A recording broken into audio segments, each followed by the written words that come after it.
Hello, everyone. Warm welcome to the Journal Club 101, Effective Participation and Engagement. This is a two-day webinar that is going to give you an insight into effective participation in a Twitter Journal Club and how to get the most out of it. I'm Mashkur Isa from Nigeria, and together with Theophilus Anyomi from Ghana and Yana Valley from Nicaragua, we are going to be delivering the short webinar. A brief run through for what will be expected in this webinar are introduction and importance of Journal Club for national working groups, why and how you should tweet in global surgery, specific dynamics of the InciSioN Global Surgery Club, critical thinking and science. To start the introduction, I'll pass to my colleague, Theophilus Anyomi. Teddy, you have the floor. If you would unshare your screen so that I could share mine. Thank you.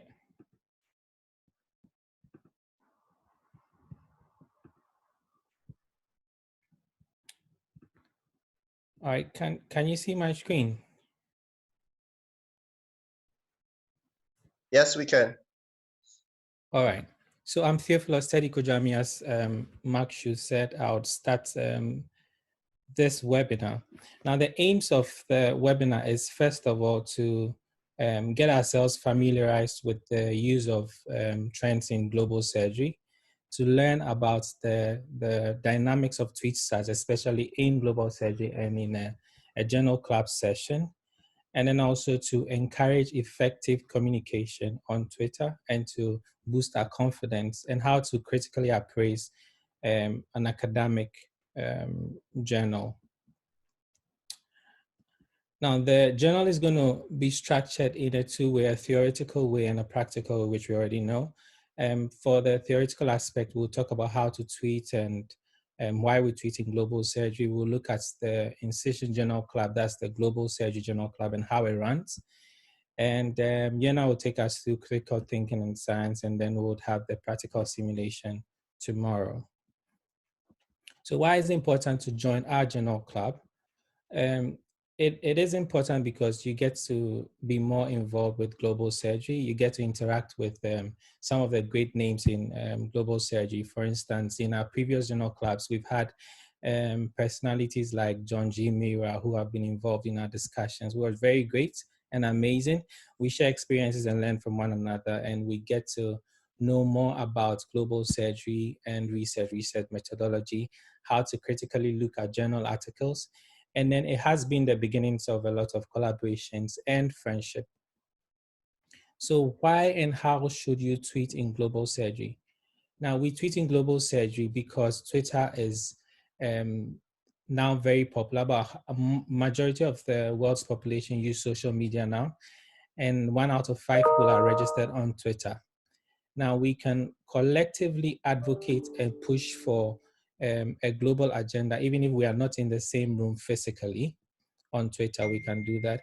And then we get to draw the attention of major stakeholders in global health, and then get them to get involved in our discussions or pay attention to things that matter to us. So the reasons why we tweet in global surgery is, first of all, it facilitates inclusion. Anyone, anywhere can open an account and join in any conversation at any time with unlimited simultaneous posting, and it eliminates the medical hierarchy. And then also it expands the pool of mentors for various aspects of professional and personal lives. It also provides an avenue for scholarships. I've benefited personally, and I know a number of people who have benefited from scholarships to conferences and then also to fellowship programs because of things that have happened on Twitter, and has been a point for research collaboration among many trainee-led research groups like Star Search and also other groups like Global Search and Pete Search. It provides a platform for us to disseminate our research findings through visual abstracts. And then also it eliminates barriers of geography, medical specialty, and seniority. Of course, it goes without saying that this freedom comes with responsibility, and we need to not be provocative when we try to push what we believe in. Now, the first thing to tweet is to get an account. I know a number of us have accounts, but some people don't. And so at the end of the session, Mark Shu will take us through creating a Twitter account. Now, there are several terminologies in Twitter. Maybe I'll just demonstrate these.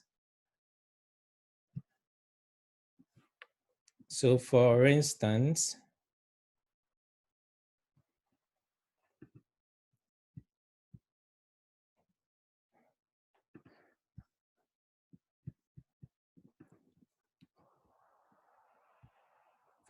if we say send a tweet, it's basically saying send a message on Twitter. So for instance, I've typed this message here: having fun on general surgery, general club. You can actually add an emoji from here. You can tag someone. That's just one way of saying calling someone. So for instance, I can tag someone if I know the Twitter name of the person. So I can tag Jenna here. And so Jenna would see this tweet. I could use a hashtag, which is one of the terminologies in Twitter, where the use of the hashtag is, for instance, if I want to find out every tweet that used the hashtag global surgery, I could just type here, hashtag. I could just type here, hashtag and global surgery.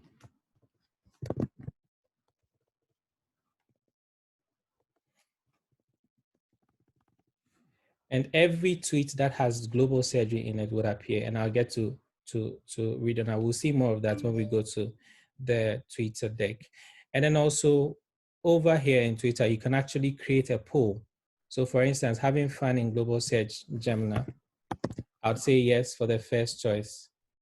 And of course, yes for the second choice. And I create the number of days I need this poll to run. Is it 3 days or 2 days or whatever? And then I tweet it. I could actually even add a picture on this tweet. So you could actually do a lot on just your home page, okay? And then you tweet this. Let me go back to our previous screen.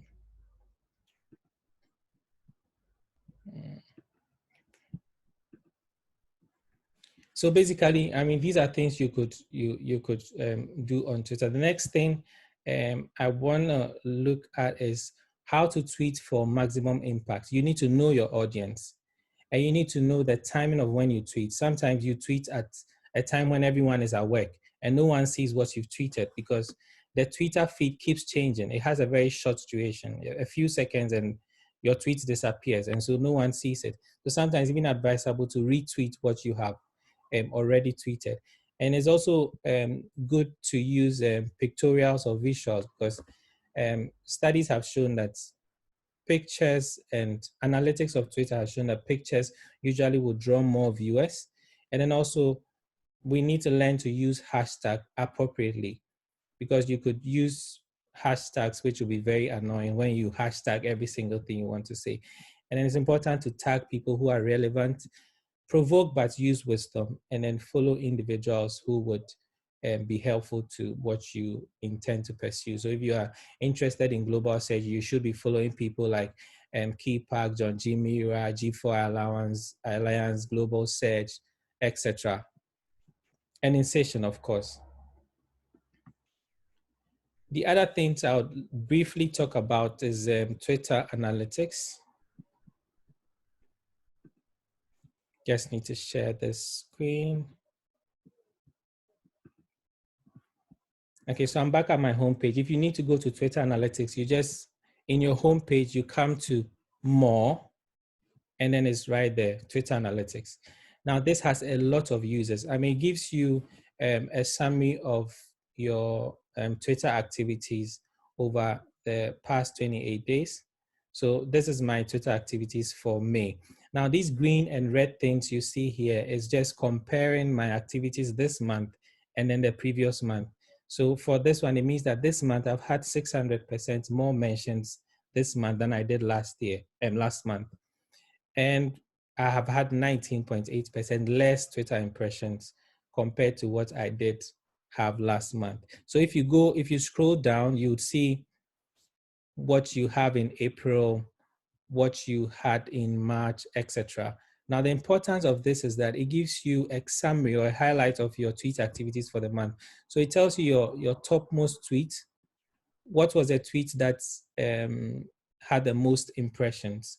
And so this gives you an idea of what your audience are likely to be interested in. So you can tweet along that line. It gives you your top mention, etc.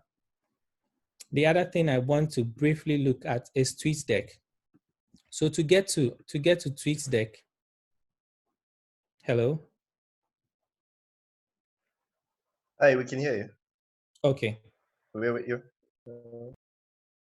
Okay, so TweetDeck is actually, it offers a more convenient Twitter experience. You get there by just typing in tweetdeck.twitter.com. It takes you there. It gives you the ability to view multiple timelines at the same time. And then an easy to use interface. It includes a host of advanced features to get you by on Twitter. So for instance, I could have multiple accounts on TweetDeck. So over here, I have this account, I have this account, I have this account, and I could link any other account that is mine on TweetDeck. And then also over here on the left pane here, you see the different columns I have here. So for instance, I have my home, which is basically what you would have in your normal Twitter. And then I have a pane, a column that looks at notifications. Now, how you add on a column is to come here, add a column, and you have various things you can add as a column. So you could add your messages as a column. I had it there, but I removed it because they are a little, I have private messages there. You could add on a list. You could add on searches. So for instance, I just want to find out every tweet that mentioned COVID-19. So I just searched for that, and I have a column for every tweet that mentioned COVID-19. Another useful thing is that I could just go here and then look at the location or the people who mentioned that tweet in a particular location. So let's say I want in Chicago, everyone that mentioned COVID-19 in Chicago, I could search for them and find all those tweets here. And so these will be tweets that were mentioned by, so you could actually get to know the people in your, who are close to you, who are interested in a particular thing, and you can get to network with these people. There are so many things you can do on TweetDeck. You can schedule tweets. So if you want to schedule a particular tweet, let's say you come to tweet, I want to schedule global surgery webinar tomorrow. I can schedule this tweet so that it would be tweeted tomorrow. So on 16th, I want it to be tweeted at a particular time. And so I just put it there. And so this tweet will be scheduled. At that particular time tomorrow, that tweet will be sent. The other important thing I should mention here is Twitter list. So you can also add a Twitter list. So a Twitter list is basically a selection of Twitter accounts that you want to follow. So if I'm interested in, let's say, neurosurgery, I'm going to look for all the important people in global neurosurgery, and I'll add them to this list. And so I only see the tweets of these people. And so if I want to find out something that's happening in global neurosurgery, I just go to that particular list of people and I just see their tweets. You could create your own list. You could subscribe to a list of someone else. So for instance, I'm subscribed to this list, which is the National Working Group list by Global Surgery and InciSioN. I didn't create this list, but I've subscribed to it. So I see only tweets that will be from these or related to these national working groups. I think with time, as we get more involved with Twitter, we would find out a lot of these things on our own as we explore it. I think basically I'm done. Thank you. Thank you, Teddy. Okay, to continue our webinar, we'll have Jenna Valle. Jenna, the floor is yours.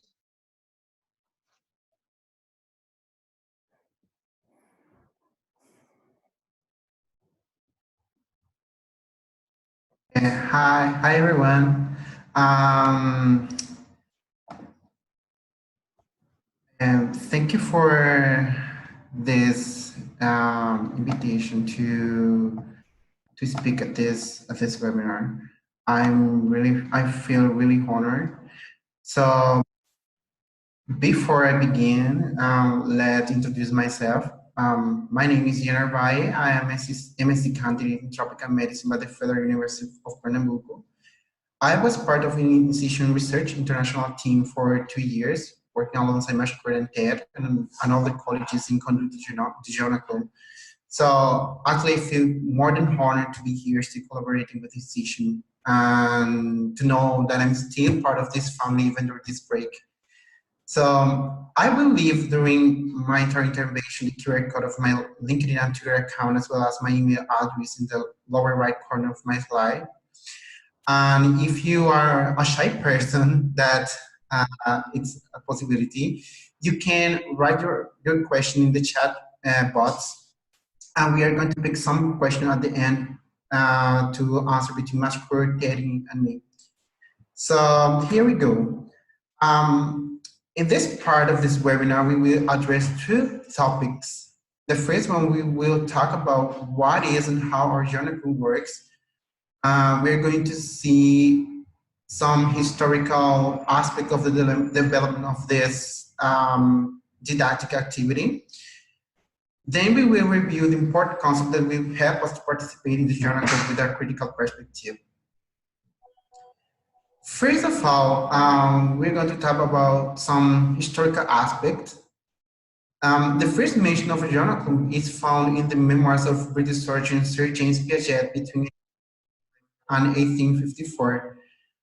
Sir Piaget described as a lounge outside of St. Bartholomew Hospital in London, where physicians socialize and read journals. But it was William Osborne who is credited with creating the modern journal club in McGill University in Montreal in 1875. Also encouraged quality reading of subscriptions to spread the prohibitively high cost of print periodicals. The McGill journal club model was widely imitated, and years later, Sir Osborne moved to Baltimore and had the first journal club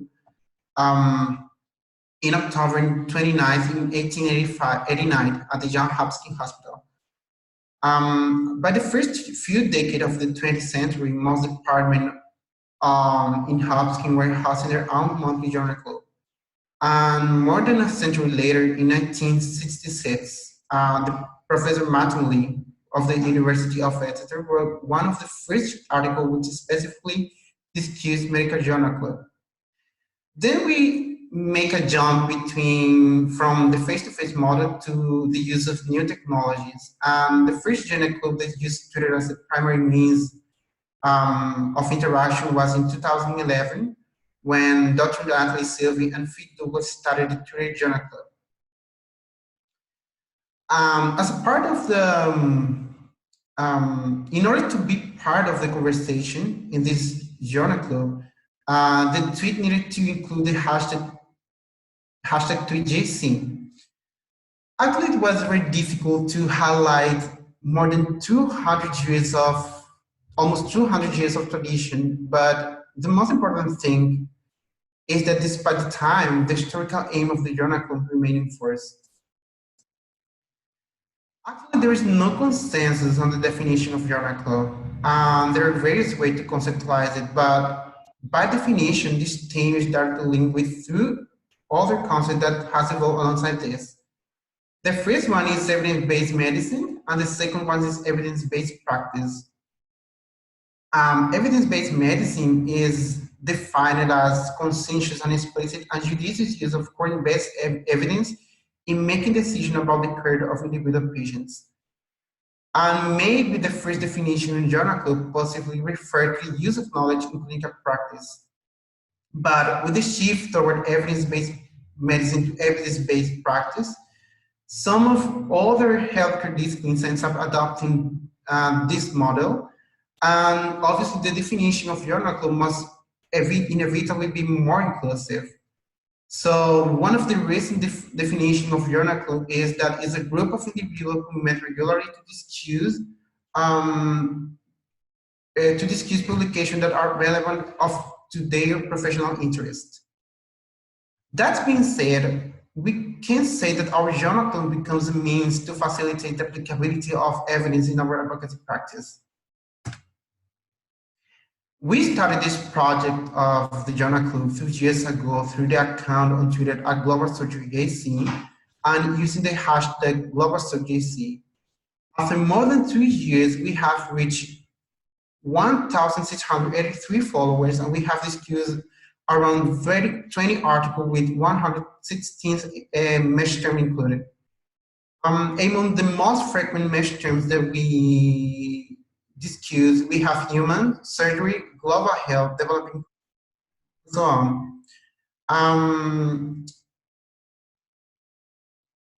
In the graph in the left side of your screen, you can see a small graph that shows us how the distribution of the frequency of the mesh terms are in papers that, and most of them appears once, and a few of them appears more than 8 times. So that shows us this journal, our InciSioN GZ.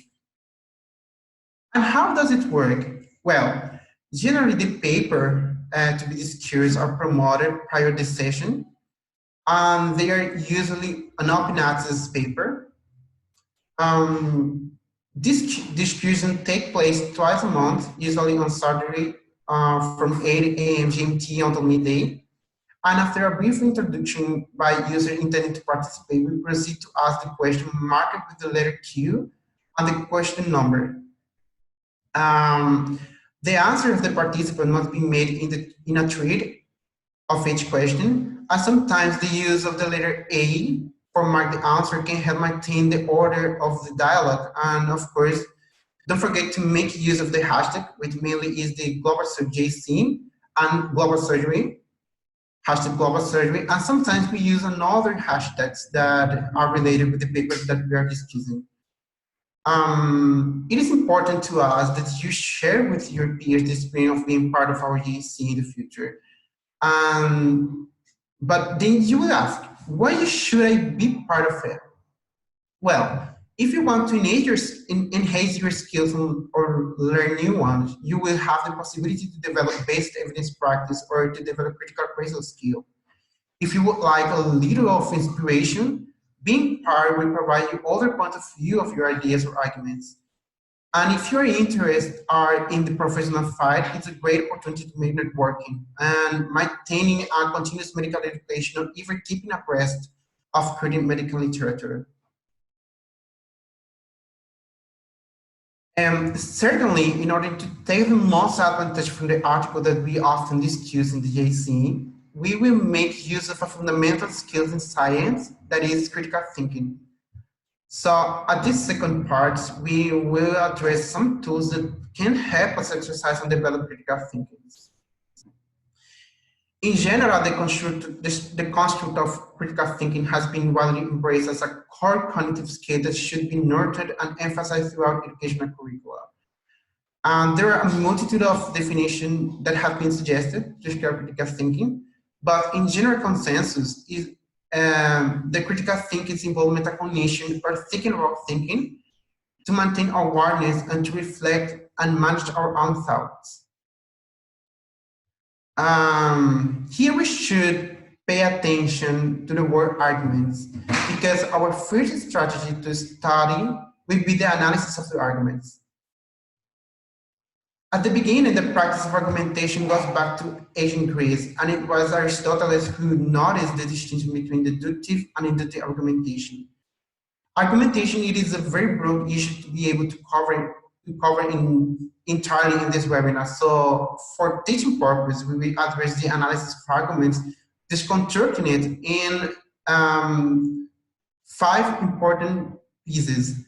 And this will be the claim, the reason, the evidence, the alternative is called rebuttal, and the warrant. The first piece of our arguments is the claim, which is defined as a statement that contains structure and is pretended as the outcome of our argument, supported by facts.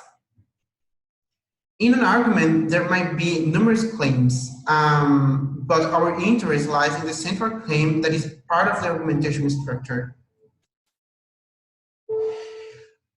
It may seem obvious that you must back up claim with reason and evidence, but it's easy to confuse those two words because we often use them as if they mean the same thing. But actually, they mean different things. For example, we have logical reason, but we collect hard evidence. We don't collect hard evidence and think up logical evidence. And we base reason on evidence, but we don't base evidence on reasons. Reason is abstract, and you don't have to cite its truth. Evidence usually comes from outside your mind, so you must always cite its truth, even if you found it through your own observation or experiments. Then you must show what you did to find it. So reason needs the support of evidence, and evidence should need no support beyond a reference to a reliable source. The problem is that what you think is a true fact, and therefore hard evidence, your readers might not. For example, suppose that a research offers the following claim. Early almost stories reflect values already in the American characters. So that represents our claim. The story almost instantly became a legend of American heroic sacrifice, which is a reason. But to support that reason is given the following hard evidence.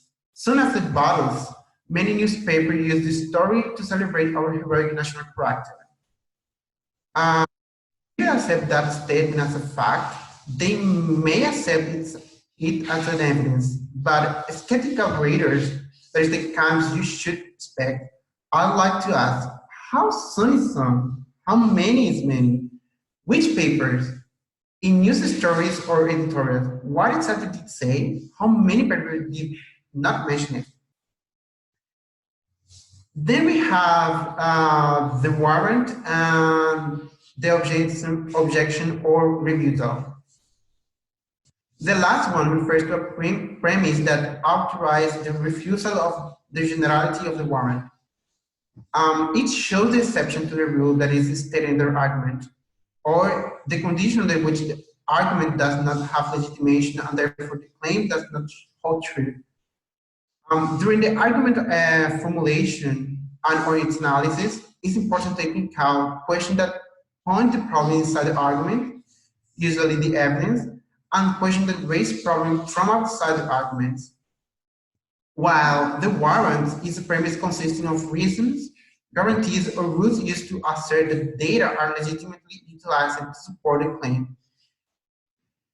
The logical step that leads to the conclusion not by means of a formal rule, but by the rule of the logic of the particular arguments. Warrants are crucial in determining the validity of the argument because they explicitly justify the step from data to claim and describe the process in terms why this step can be made. So we would accept the claim as sound if and only if we believe that the warrant is true, that the reason is both true and valid instead of the general condition of the warrant, that the claim is valid instead of general consequence of the warrant. Here we have a non-scholarly example to see how warrant works. We suppose that we have two subjects that we could call Kendall and Kyle.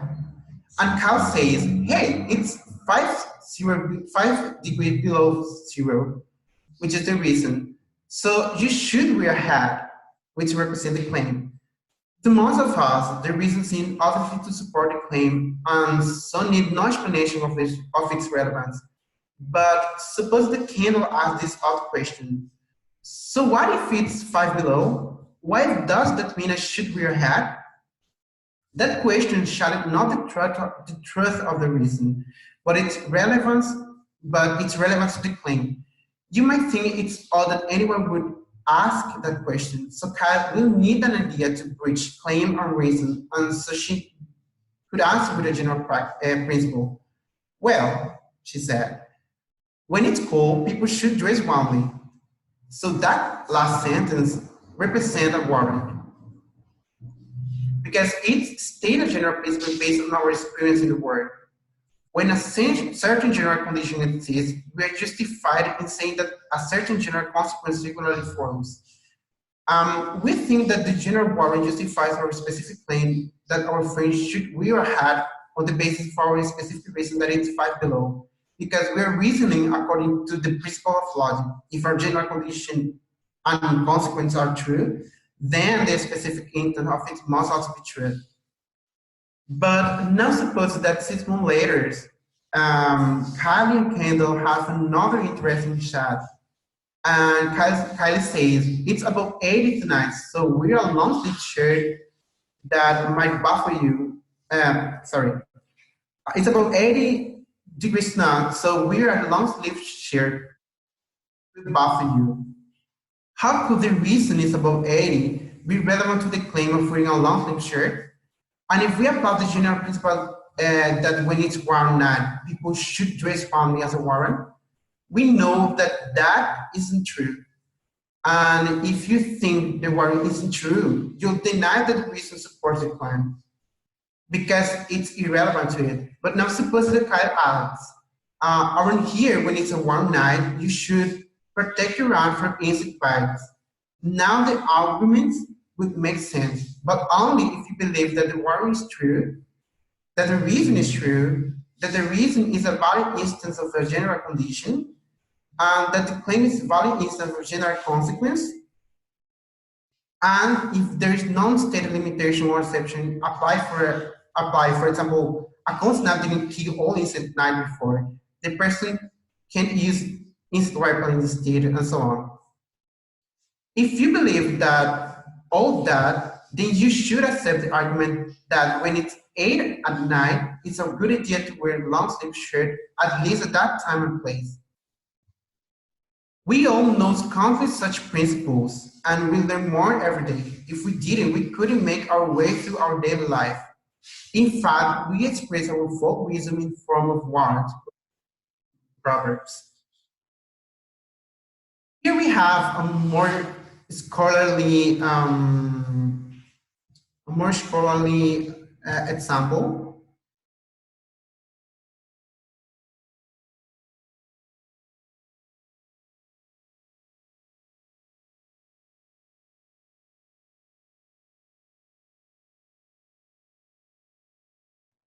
I'm back.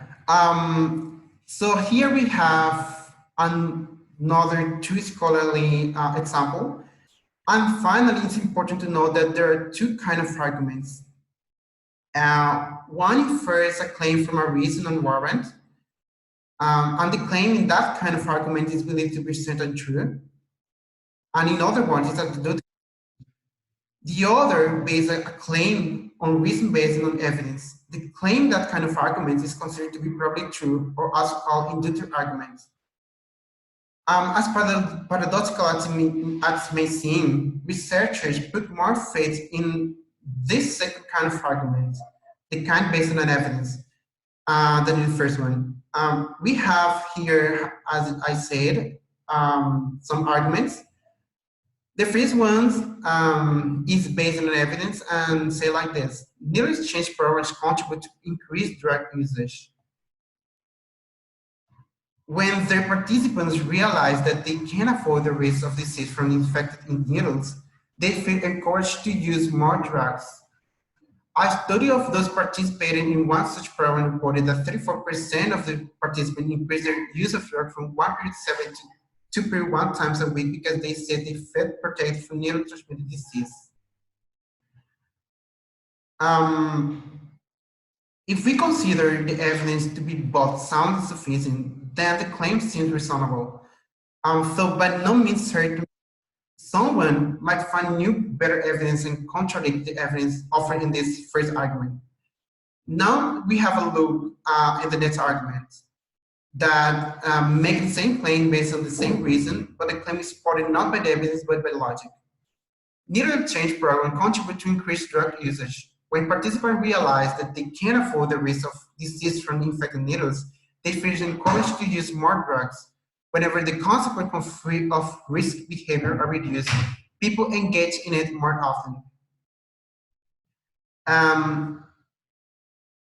All arguments rely on Warrant, but readers of our research arguments are more likely to trust a claim when it's not inferred from a principle, but rather based on evidence. Because no matter how plausible general principle seems, they have too many exceptions, qualifications, and limitations.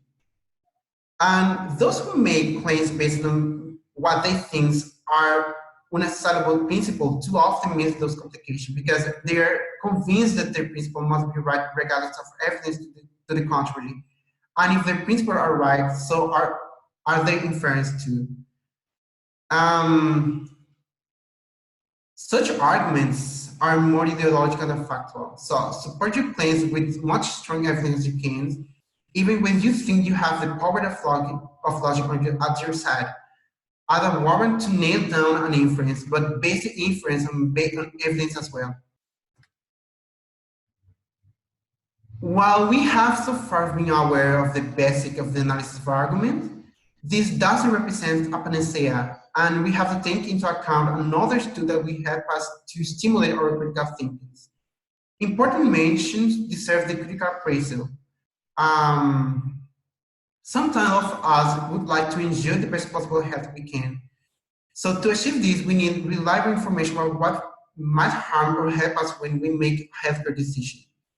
So research involves gathering data and then collecting and analyzing it to produce meaningful information.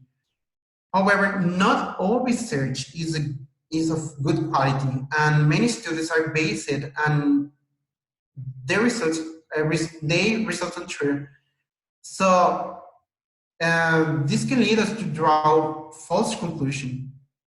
So critical appraisal facilitate to careful and systematically examine research and make judgment regarding the appropriateness of applying findings on clinical practice.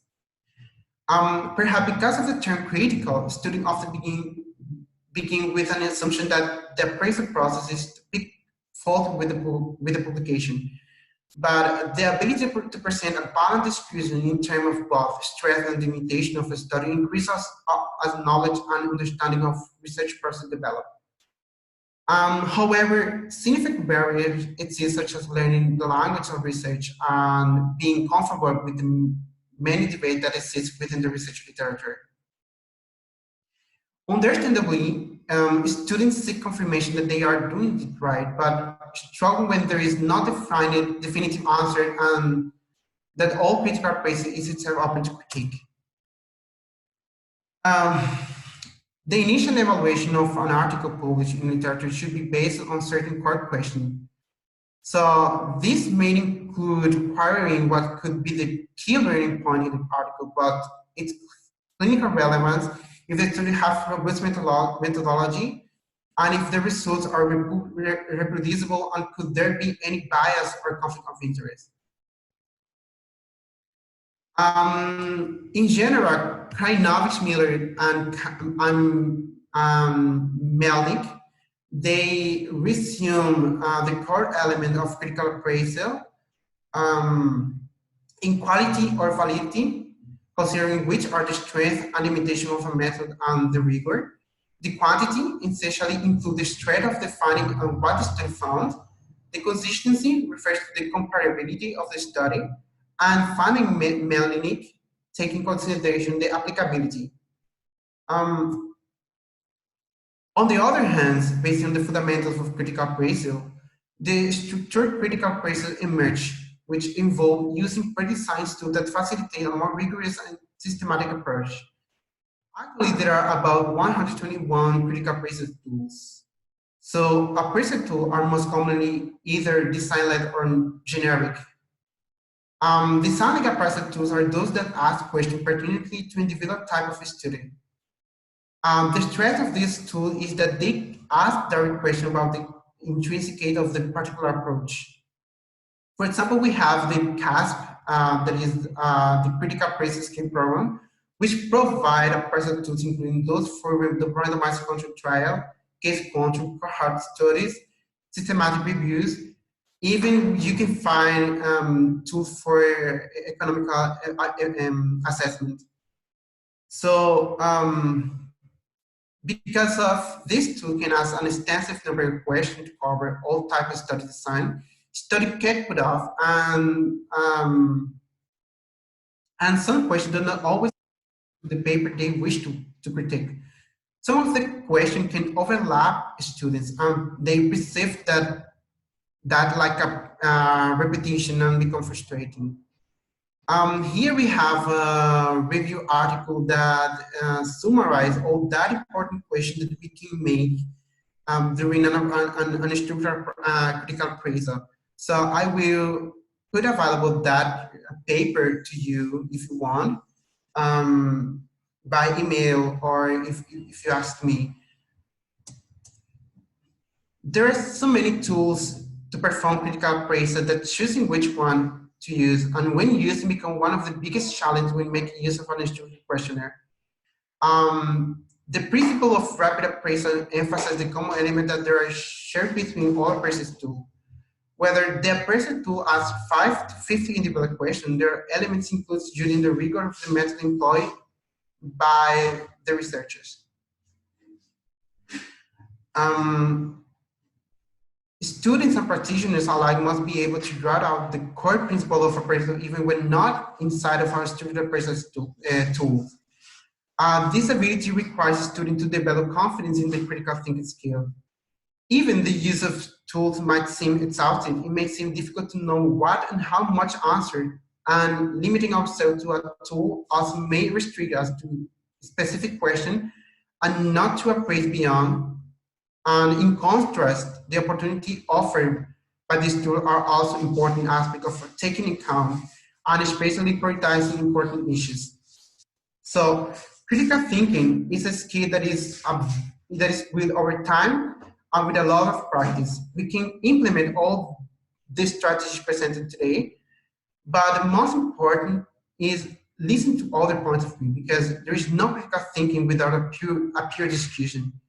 So if we believe that critical thinking as individual activity is to believe only in our point of view and create a bias of opinion, and that is where the journal club fulfills a fundamental objective in our information.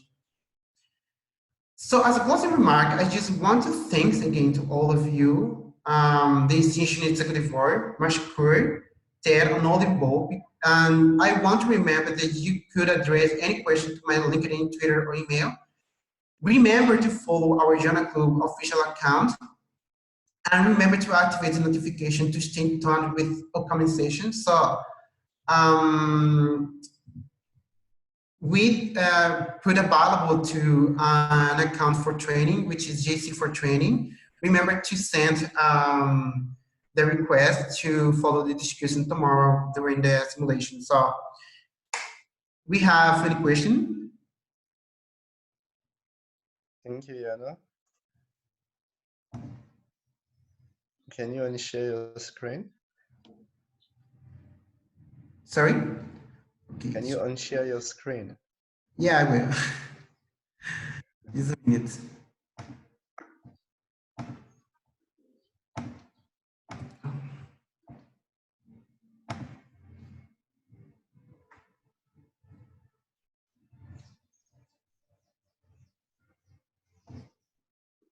Okay.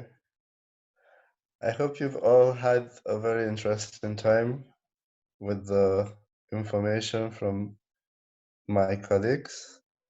Just a run through, the article we're going to be discussing at the simulation tomorrow, I'm sure you all received it in the email after your registration. It's titled Pooled Analysis of WHO Surgical Safety Checklist, Use and Mortality After Emergency Laparotomy. This is an open access paper. The link to the paper was sent in your email. We're going to have a simulation of a journal club tomorrow and a closed Twitter account. So just for people that might be shy tweeting because they wouldn't want experts to see their views, or they haven't developed the confidence, we created this closed Twitter account.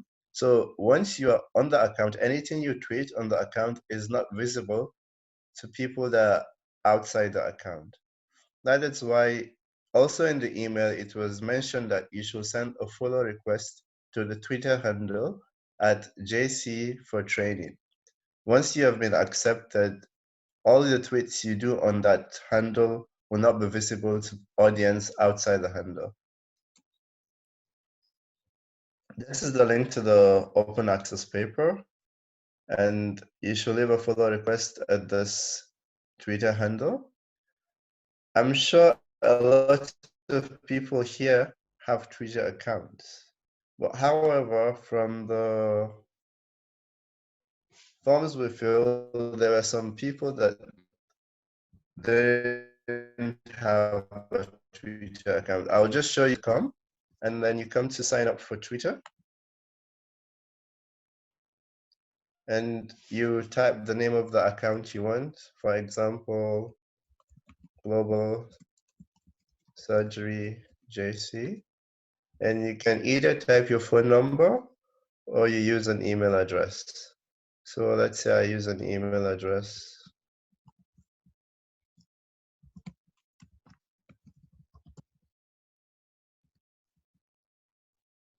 Oh, it doesn't exist.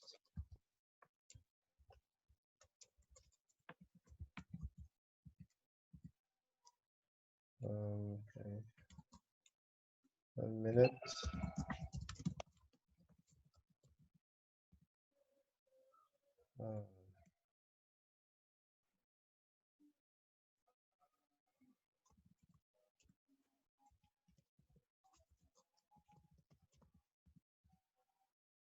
Then click on next.